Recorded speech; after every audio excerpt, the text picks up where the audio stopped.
Hi hello నమస్తే welcome to hit TV. నేను మీ శమ. ఈరోజు మనతో పాటు ఒక స్పెషల్ గెస్ట్ ఉన్నారు. చెప్పాలంటే ఇంకొక మైకేల్ జాక్సన్ అనొచ్చు. అతను ఇంకెవరో కాదు, మన బషీర్ మాస్టర్. హాయ్ సార్, ఎలా ఉన్నారు? Thank you so much. First of all thank you so much. ఎందుకంటే మైకేల్ జాక్సన్ అంటే నాకు చాలా ఇష్టం. ఓకే, అంత కాకపోయినా పేరు పెట్టి పిలిచినందుకు థ్యాంక్ యూ. ఎందుకంటే మైకేల్ జాక్సన్ గారిని చూసి ప్రతి ఒక్క కొరియోగ్రాఫరే కాదు, ప్రతి ఒక్క మ్యూజిక్ డైరెక్టర్ కానీ, ప్రతి ఒక్క కాస్ట్యూమర్ కానీ, ప్రతి ఒక్క హెయిర్ డ్రెస్సర్ కానీ, ఆయనను చూసి ప్రతి ఒక్కరు నేర్చుకున్న లేరు. ఇప్పుడున్న కొరియోగ్రాఫర్లు అందరూ ఆయన పెట్టిన భిక్షే.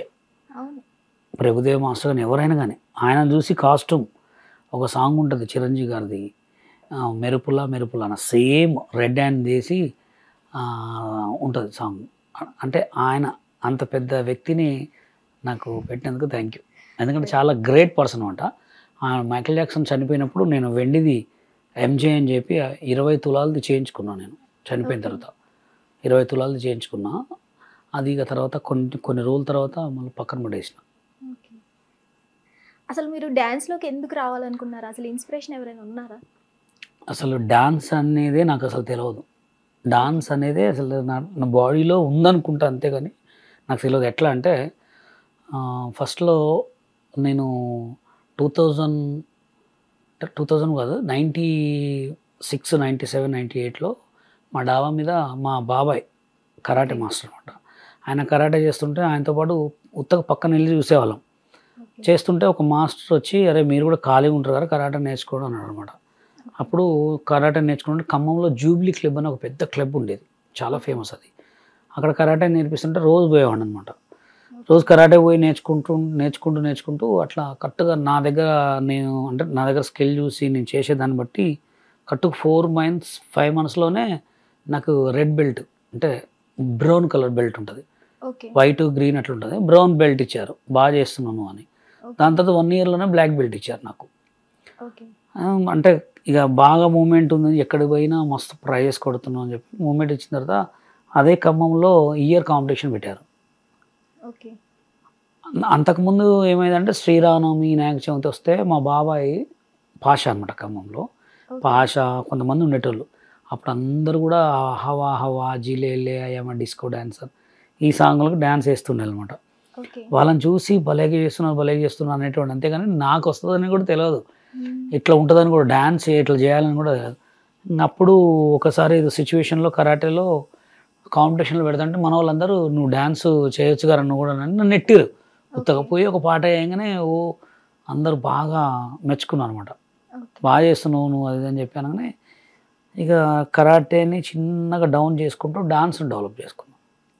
మా బాబాయ్తో పాటు స్టేజ్ మీదకి వెళ్ళడం, అట్లా ఒకటి చూసి దాన్ని డెవలప్ చేసుకున్నాం, స్టెప్స్ని.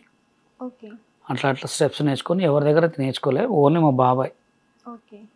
అంటే మీరు ప్రత్యేకంగా డాన్స్ అనేది నేర్చుకోలేదు? ఎక్కడ దగ్గర కూడా నేర్చుకోలేదు, ఎవరి దగ్గర కూడా. మరి మీ కామెంట్స్ లో చాలా మంది ఎవరైనా చెప్పండిరా డాన్స్ అంటారండి.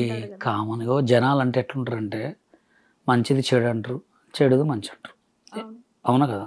మొన్నటిదాకా అఘోరాని ఏమన్నారు, అసలు అఘోరా దేవుడు అన్నారు. లాస్ట్కి ఇప్పుడు ఏమంటారు, వీడంత వేస్ట్ ఫెల్లో అన్నారు. జనాల నోట్ ఏంటంటే నరం లేని నాలుక అనమాట. ఎటు పడితే అటు తిరుగుతుంది.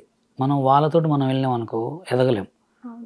అట్లా వాళ్ళు ఎట్లుంటారంటే, వాడు ఎదగపోయినా ఏం కాదు కానీ పక్కన కూడా ఎదగొద్దు, అలాంటి జనాలు ఉంటారు అనమాట. నేను జనాలను ఎప్పుడు కూడా ఫాలో అవ్వను, నన్ను నేనే ఫాలో అవుతా. నేనేం చేస్తే జనాలు వైరల్ అవుతుంది, నేనేం చేస్తే డెవలప్ అవుతా అనేది చూసుకోవాలి. మనకు డబ్బు లేదంటే మనకు డబ్బు వస్తుందా? డబ్బుని ఎలా సంపాదించాలి, ఎలా కష్టపడాలని ఆలోచించాలి. అది మీతో పాటే జానీ మాస్టర్, శేఖర్ మాస్టర్ వీళ్ళందరూ స్టార్ట్ చేశారు కదా, వాళ్ళు ఇప్పుడు కొరియోగ్రఫీస్ మంచి పెద్ద ఆర్టిస్టులు చేస్తున్నారు. మరి మీరెందుకు ఇలా ఉండిపోయారు? ఆఫర్స్ లేవా మీకు? అంటే ఇక్కడ ఏంటంటే, ఏదైనా ఫస్ట్ మీకు మొబైల్స్ వచ్చినప్పుడు చూడండి, మొబైల్స్ మామూలుగా టచ్ ఫోన్స్ బయటకు వచ్చినప్పుడు ఎక్కువ కాస్ట్ ఉన్నాయి. ఇప్పుడు కొంచెం రేంజ్ కాస్ట్ ఉన్నాయి. మనది కూడా ఎలా ఉంటుందంటే, ఫస్ట్ మనం ఒక అడుగు వేసినప్పుడు అన్నీ కలిసి రావాలి. ఇప్పుడు నేను కొరియోగ్రాఫర్గా కాకపోవటానికి కారణం తెలుగు డాన్సర్స్ యూనియనే. తెలుగు డాన్సర్స్ యూనియన్ కారణం ఎందుకంటే, నేను 2003లో మైకేల్ జాక్సన్ స్మారకోత్సవ రాష్ట్ర స్థాయి డ్యాన్స్ పోటీలు పెట్టినప్పుడు ఇక చక్రి గారు వస్తున్నాడు గెస్ట్గా, జడ్జెస్కి జడ్జెస్ని తీసుకురావాలి. అప్పుడు నేను టాప్ ఖమ్మంలో. ఓకే.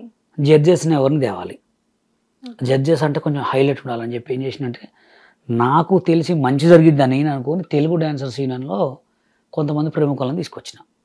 ఓకే.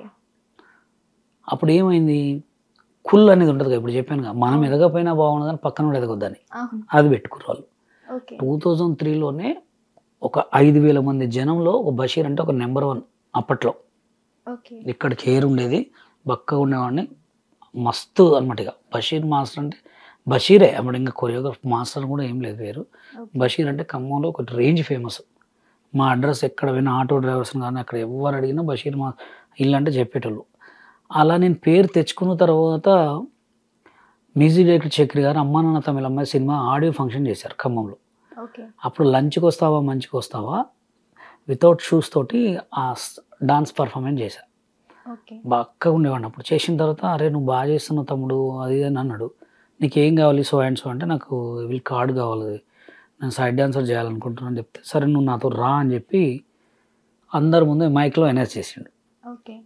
అప్పుడు వచ్చిన తర్వాత ఆయన ఒక 12 years 13 years ఆయన దగ్గర పెట్టుకొని కూడా ఏం హెల్ప్ చేయలే. ఇక ఇటు కార్డు కోసం పోతే వీళ్ళేమో హైట్ ప్రాబ్లం అంటారు, హైట్ తక్కువ. మీకన్నా హైట్ తక్కువ ఉన్న వాళ్ళు చాలా మంది ఉన్నారు. గణేష్ మాస్టర్ ఆడుకుంటాడండి, గణేష్ మాస్టర్ ఈడికే ఉంటాడు. అంటే వాళ్ళు చెప్పాను కదా, అక్కడ ఎవరైతే ప్రెసిడెంట్ సెక్రటరీ నేను తీసుకుపోయినో ఇప్పటికి స్టిల్ కూడా ఆయనే ఉండు ప్రెసిడెంట్ సెక్రటరీ. ఓకే. అంటే వాళ్ళు కావాలని కొంతమంది పగబట్టారు, ఇక అంతే.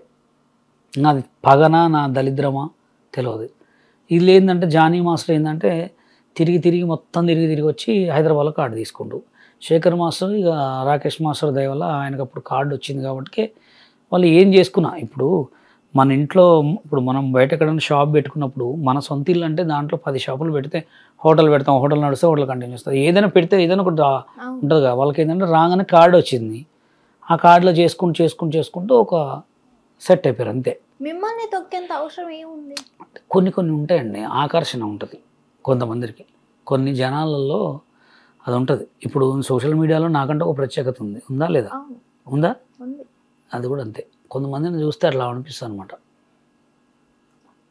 ఇప్పుడు మీకు ఆఫర్స్ ఏమైనా వస్తున్నాయి? నేను మస్తు వస్తాయి చేసుకోవాలంటే, కానీ నేనే చేయను. సినిమాలు తిరగాలంటే ఇప్పుడు సోషల్ మీడియాలో కొంచెం మంచిగా మనీ వస్తున్నాయి, అంతా ఉంది. ఇప్పుడు నేను సినిమా ఫీల్డ్లో తిరిగితే మొత్తం బంద్ చేసుకొని తిరగాల.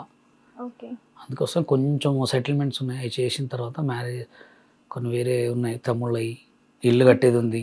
అంటే ఒకప్పుడు తొక్కేశారు అన్నారు కదా, మరి ఇప్పుడు వస్తున్న ఆఫర్స్ ఎందుకు నెట్టడం? వస్తున్న ఆఫర్స్ అంటే మనం తిరగాలి కంపల్సరీ. చిన్న సినిమాలు వచ్చినాయి చేసిన, మనం పెద్ద సినిమాలు చేయాలి, ఇంకా బాగా సెటిల్ కావాలంటే టైం ఉంది.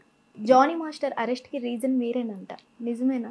జానీ మాస్టర్కి అరెస్ట్ రీజన్ నేనైతే కాదు, కానీ ఫస్ట్ అరెస్ట్ చేయించింది నేనే. ఫస్ట్ అంటే ఆయన మీద 2 కేసులు అయినాయి.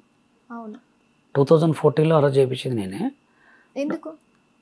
అప్పుడు వీళ్ళందరూ కూడా కార్డులు ఇవ్వకపోతే తెలంగాణ డాన్సర్స్ యూనియన్ పెట్టాము మేము. అప్పుడు మేడ్చల్లో CMRH కాలేజీలో ఒక సాంగ్ చేస్తున్నాం అన్నమాట. ఇక్కడ నుంచి అప్పుడు జానీ మాస్టర్ మస్తు రన్ ఒక సాంగ్ చేసి పెద్ద హిట్లో ఉన్నాడు. మా దగ్గరకు వచ్చి ఇట్లా కెమెరాస్ అన్ని నెట్టి అమ్మాయిని ఇట్లా ఇబ్బంది పెట్టారు. అప్పుడు తెలంగాణ